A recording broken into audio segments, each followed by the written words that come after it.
Thank you very much for joining me today. So for anybody that's going to join us live or that's watching on the replay, this is Tiina.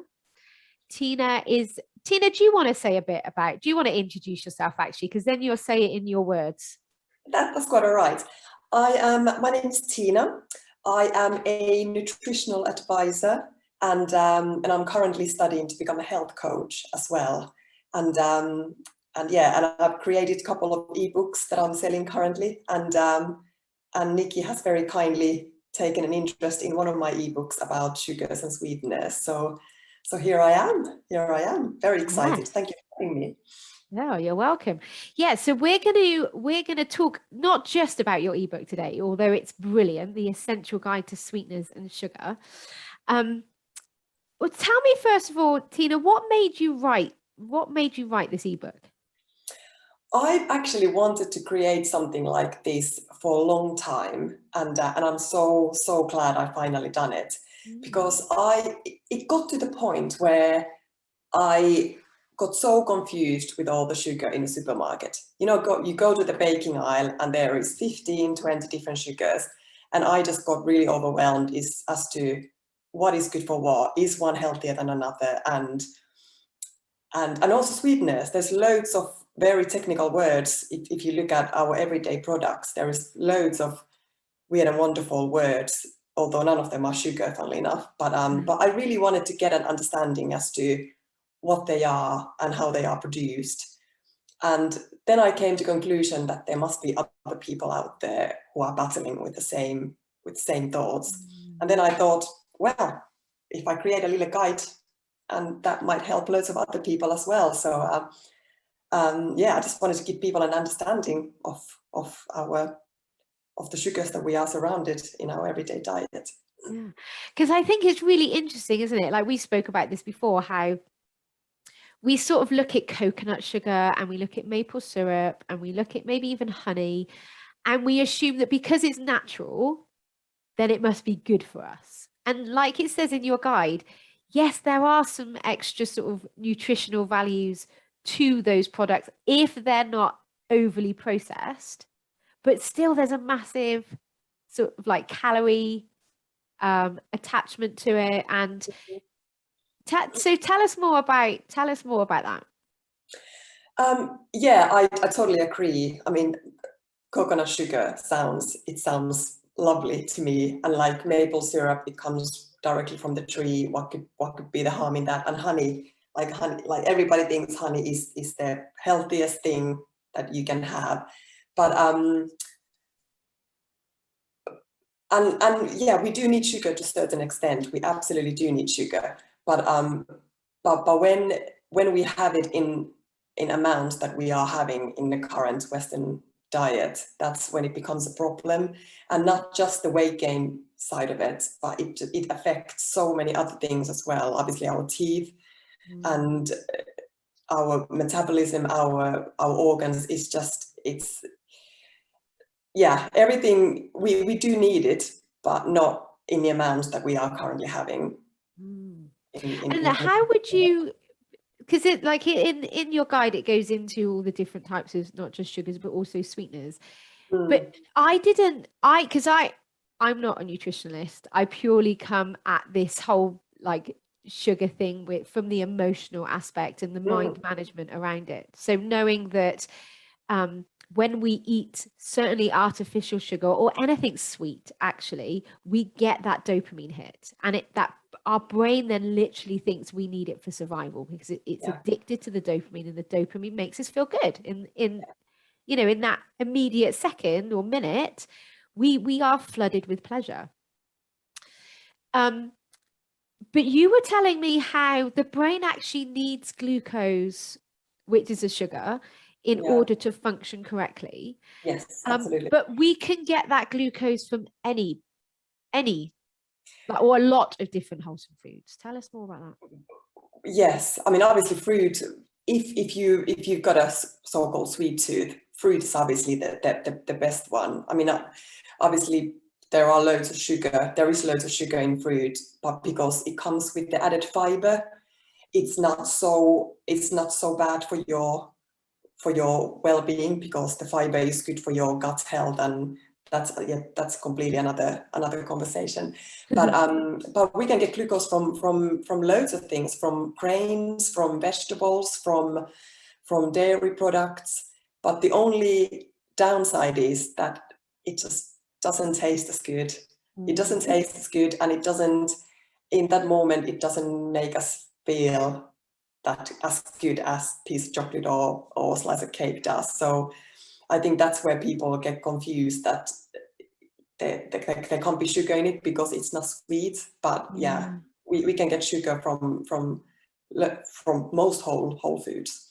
Yeah, I think that's really interesting, actually, that and I think we've been conditioned by society as well to believe that sugar gives us energy. Yeah. And yeah, if we're getting the sugars from wholesome foods and natural foods, but people then misinterpret that to think sweet gives us energy, whereas actually it causes this like dip and highs and dips and highs.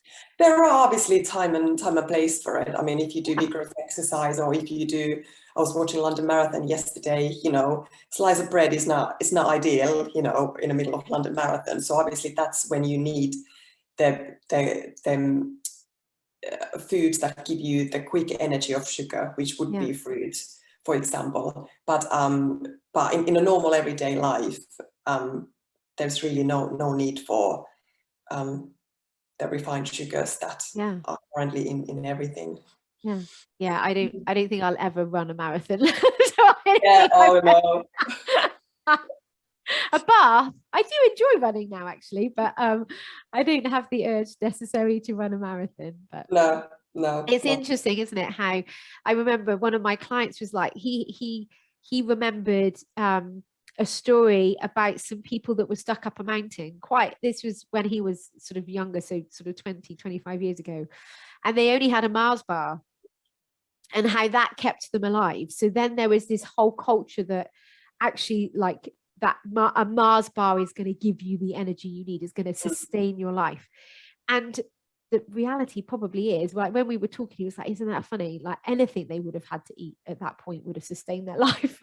They just happened to only have a Mars bar. And actually what I find fascinating is then the actual health impacts off the back of eating the more refined sugars, and interestingly, the sweeteners seem to be just as bad because of the processed sort of. There are. I mean, I knew some of the stuff anyway, but when I was researching this book, I was just horrified to read about sweeteners. And there are sweeteners, like natural sweeteners, and then there are artificial sweeteners, which is completely different ball game. I don't understand how they are even allowed to be added to foods. I suppose government thinks that they are not harmful, so they are allowed, but there's absolutely many people argue that there are no benefits to them whatsoever. And also when it comes to artificial sweeteners that don't give you any don't contribute to your calorie intake, is that your body and your brain gets confused, because it gets the flavor of sugar, but your body realizes that it doesn't get any calories, it doesn't actually get any energy. So then it gets confused and thinks that, but I don't have any calories in me, so that actually often makes you eat more. Oh, interesting. So just because something is sugar-free, it doesn't, I mean, it sounds great, but there is so many other aspects to it, that it's not that straightforward that if you have that kind of soda, you get no calories and no sugar, that's fine. But there are so many other implications how it might affect your brain and your body, that it's a minefield and a lot to understand. But I just wanted people to be a little bit more aware of how things can affect them and their health. And and you also said to me, like, I quite often say, like, I'm not the sugar police. Like, I'm not here to demonize sugar or to tell people what they should and shouldn't eat. And you said the same to me. I don't want to tell people what's right or wrong, But we kind of have this innate wisdom, don't we, to know what's good for our body. Mm. And yet we seem to just kind of bypass that and not really take any notice of it. Mm. Yeah, and it's a bit like what you were talking about the Mars bar earlier, and I was kind of referring to the marathon, that there is obviously back in the caveman ages, sometimes it was a matter of life and death. You know, you needed that sugar from somewhere for your body to function. But this day and age, most of us don't ever get to that point that we are literally going to pass out if we don't get something in the Western world. So yeah, there is really kind of no need for Mars bars, I don't think, in a normal day-to-day life. Yeah, it's interesting, isn't it? And we were also sort of chatting about how when we first remove the artificial or the processed sugars or anything sweet out of our diet, our body does drop. We go into a detox, and I'm sure most people listening to this at some point would have experienced, if not done, multiple detoxes in their life.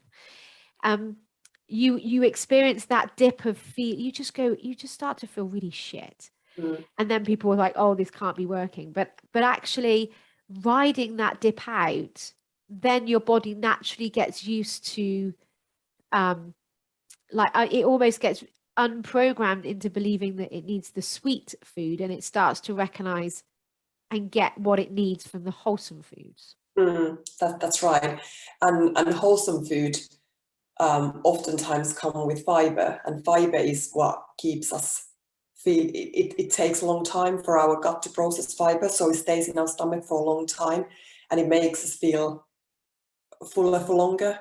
So that's why whole foods are so much better, because you don't get those sugar dips. You don't, if you have fibrous food throughout the day, it keeps the sugar levels steady throughout the day, and you don't feel the need to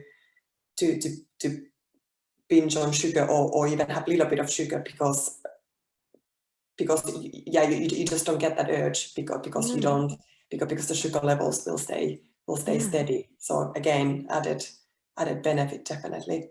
That's really interesting.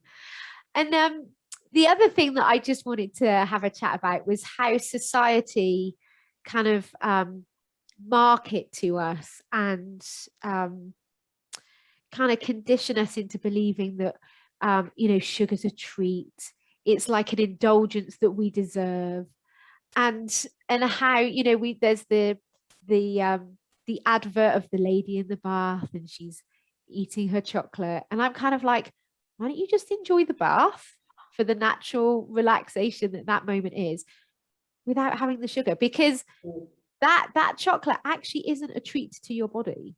No. Our bodies deserve well-being and nutrients and nourishment.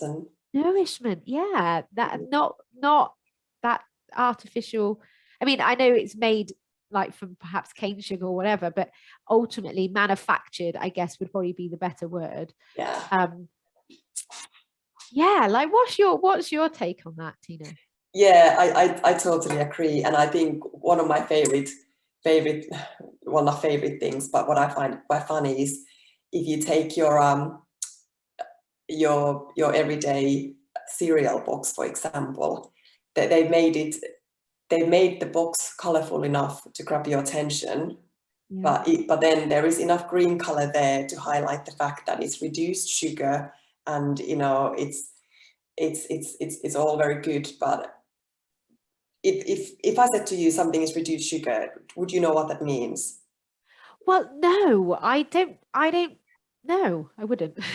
I think most people wouldn't, and I think it's a bit of a. I think every manufacturer have their own rules what reduced sugar means, but 9 times out of 10 those products are still so high in sugar, because they were very high in sugar in the first place, and just because they reduce the sugar by 20% or 30%, they are still very high in sugar. So I think I don't really, I mean, yeah, I do buy reduced sugar products like beans and ketchup and things, but it doesn't necessarily mean that they are good for you or that they are sugar-free, which again is not always a good thing, because if it's sugar-free, then there are sweeteners, and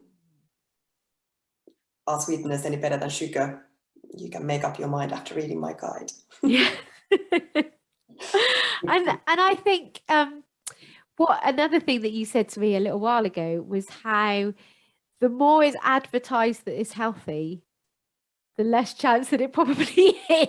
Yeah, I'm a maybe a little bit cynical when it comes to stuff like this. But like when you pick a packet of oats or some fruit or vegetables, they don't come with adverts saying, you know, they don't come with the advertising of how healthy they are and about all the benefits that they provide. But when you think about, you know, like cereal bars or breakfast cereal or condiments are I think good example as well. The more they advertise it, I think the more I think, okay, what's the catch? Well, it's just, yeah, it just makes me think, and it just makes me read that label a little bit more thoroughly and see what's actually in it then. Yeah. I think that's really funny. Ever since you said that to me, I've been really mindful of, because I've got two little people, and obviously their brains are just as addicted to sugar and the dopamine hit. I wasn't doing this work when I was when they were little. Had I have known what I know now, I probably wouldn't have given them any sort of sugar, because but then at some point it's going to be anyway. But ultimately, I think like what I took from your guide was that, I think for me it was like the processing, the more natural. And it was interesting about the honey. Actually, you assume that any honey is going to be healthier, but actually by the time it's gone all through all the processing, most of that's been eradicated. So so then I actually noticed in my local, it's not a farm shop, it's called Filler Up. If anyone lives near Radstock, brilliant shop. You can take your containers and you just buy what you need. Love it. So good. But they sell local honey. So they've got there's a set one and there's a runny one, but that's a local farmer. So I know that that's been through very little processing. And so if I do need a sweet fix, the odd occasions that I do, I'm more inclined now to go for that than a processed manufactured thing. And I think that's what I took from your guide, is how I think if maybe you may possibly disagree and tell me if you do, but ultimately when you're choosing, and we all know, don't we? We know what we should or shouldn't put into our body. We know what makes us feel good. And we also know that on occasions we want to have a slice of cake and enjoy it. We want to have some chocolate and not judge ourselves and beat ourselves up. And that's okay. Like if we're healthy and we're nourishing our body, those occasions are not a problem. No, absolutely not. Yeah, but most people are having sugar either knowingly or unknowingly multiple times throughout the day, and that is what's causing the negative health effects. So just coming back to like the least processed the food, the better it's probably going to be for your body, is kind of how I sort of summed up your guide. Absolutely. And I think for me it's all about, and I know we are all busy, but just reading the labels, because manufacturers are so clever in how they advertise products and how they name it. I'm sure they can get away with all sorts of, you know, naming conventions just to make it sound healthy. And when you are in a rush and you grab something from the shelf, you know, but if you read the ingredients, and if there is anything to do with syrups or glucose or anything, most times if you don't understand the word, it means that it's not necessarily all natural. all natural, products. So yeah, take a time to read the labels if you've got time, because that will be a really helpful thing. What's your take on dried fruits? I just suddenly realized, like, we haven't ever spoke about that, but what would you, some like dried mango, raisins, what's your take on that? It's interesting because I got a really sweet tooth, but I've never been into dried fruit. I've never really got on with them. I buy them for baking every now and then, but there's loads of vitamins and minerals in dried fruit, and it's something about when they are dried and all the moisture and the water is being taken out of them, that the mineral content multiplies. So they are good in that sense. But equally, when the water, which kind of acts as a bit of a puffer, is being taken out, you are then just left with the sugar. So that's quite. So if you have fruit, it's got sugar and it's got water. So it's not like complete sugar hit for your teeth and body, because it comes with other elements as well. But when the water is taken out of it, it is just, it's like a sugar cube. It's like pure sugar. So so yeah, I know they are not, again, moderation, fine, but in my opinion, they are not the healthiest things you could have. But better than candy bar, definitely. Yeah. For me, it's more about understanding why we need that sweetness in the first place. Like yes, our brain loves the dopamine, but from an emotional perspective, what are we trying to get from that sweetness and that comfort that we can't actually create for ourselves, with our thinking and with our own emotions. So it's been really interesting to talk it through. Was there anything else, Tiina, that you wanted to add or that you wanted to say about your guide? Not really. I just hope that I didn't go into very great detail, very scientific detail about things, because that wasn't really the purpose of it. And I just wanted people to get, I'm hoping that after people read it, if they then are more interested in something, they'll start researching it more. But I just wanted to give people a kind of rough understanding as to what it is that they see in a supermarket. And yeah, I hope it'll provide people with loads of information and people find it useful. Yeah, brilliant. And I'll put a link in the comments once the replay gets posted. But it's on Etsy, isn't it? You've got the shop on Etsy. Yes, I got a little shop in Etsy called Finwell by Tiina, and where I posted a couple of guides that I've done. So yeah, take a look if you're interested. Yeah, brilliant. And how else can people get in touch with you? I'm on Instagram, finwell.fi. Finwell spelled with two L's, and Fin spelled with one N. And I'm also on Facebook, Finwell by Tiina. So yeah, two ways, Instagram and Facebook mainly. Nice. And your Instagram pictures are so pretty. Oh, thank you. The smoothies, and I always love seeing your Instagram. Oh, thank you. I do enjoy making them. I just colorful food makes me so happy. It really does. I just love it. Love it. Amazing. Well, thank you very much for coming and talking to me today. And if anybody has any questions, then feel free to contact Tiina. And her book, I've got the black and white copy, but the ebook is really pretty. So don't take my copy as a case. But yes, I find it really interesting, just understanding the different types of white sugars, brown sugars, natural sugars, and then the manufactured sweeteners as well, which was really interesting. So thank you very much. Thanks for having me. You're welcome.